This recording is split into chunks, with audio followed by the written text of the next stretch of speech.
Pozdrav ekipa, javljamo se iz središta događanja na Infogameru u Zagrebu. Sa nama je niko više ni manje nego organizator cijelog eventa, radi se o gospodinu Damiru. I sad ćemo odraditi jedan kao kratki intervju, iako niste navikli da se to radi na mom kanalu, ali mislim da je to nešto što bi vas moglo da interesuje. Damire, poštovanje? Poštovanje i veliki pozdrav. Također, hoćemo se odmah prebaciti na pitanja. Može, da pače. Prvo, vi kao glavni organizator sve nosite ovo na leđima. Koliko je teško? U principu nije samo riječ o meni, nego i moje maloj ekipi koja već 3 godine za redom radi na organizaciji ovog sajma. Njegova zahtjevnost je bila iznimno velika, s obzirom da smo ove godine zaista uspjeli organizirati najveći gaming sajam u čitavoj jugoistočnoj Europi na preko 10.000 kvadratnih metara sa više od 60 izlagača iz čitavog svijeta. Inače imao sam stisku sa vremenom što se tiče mog posla i nisam planirao da stignem na Infogamer, ali došao sam kad sam vidio na televiziji šta se događa, kad su mi ljudi javili kako to sve izgleda, totalno sam iznenađen sa samom posjećenosti na ovom sajmu. Možete malo da kažete više o brojkama trenutnim, šta se događa? Znači, prošle godine posjetilo nas je više od 15.000 posjetitelja tijekom 4 dana trajanja sajma. Za sada u prvih 3 dana, to jest nekih 3,5 dana, već smo premašili tu brojku i prešli smo nekakvih 20.000.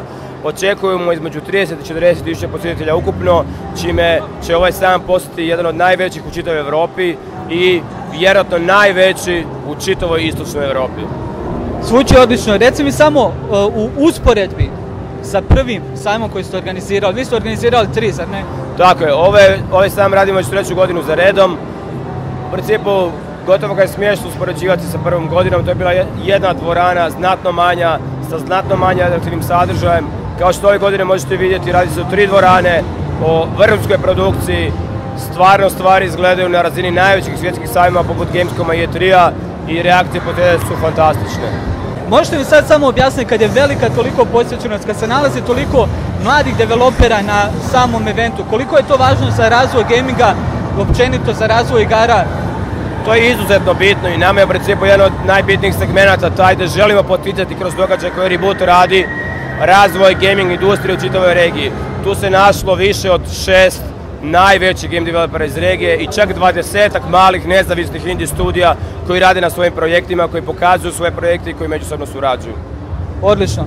Za kraj, možeš mi samo da kažeš još malo o budućnosti Infogamera, šta imaš u planu za dalje, na što će sve to na kraju da izađe, da li će Velesajam postati premala lokacija jednostavno za ovakav event?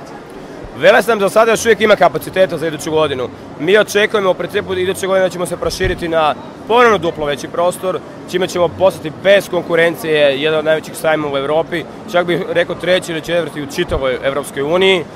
Sadržaj još atraktivniji, još veći broj internacionalnih izlagača, još veći broj regionalnih izdavača, još više jednostavno svega, još ozbiljniji e-sports turniri koji su već ove godine organizirani na velikoj razini, još vrijednije nagrade. Znači više, bolje, jače. Odlično. Jako lijepo za čut da na našim prostorima se dešava nešto ovako veliko, nešto ovako interesantno. Došli su developeri iz drugih, znači, zemlji. Tako je. Došli su u principu iz čitave regije, ljudi iz Bosne, Srbije, Slovenije, Hrvatske, čak nešto iz Mađarske. Zaista imamo ljude iz čitave regije. Odlično. S ovim ćemo završiti. Hvala vam puno na vašem odvojenom vremenu. Također, gledalci, preporučujem vam da čekirate i Reboot magazin, pošto definitivno jedan od boljih gaming magazina na hrvatskom tržištu. Hvala vam još jednom. Hvala vam.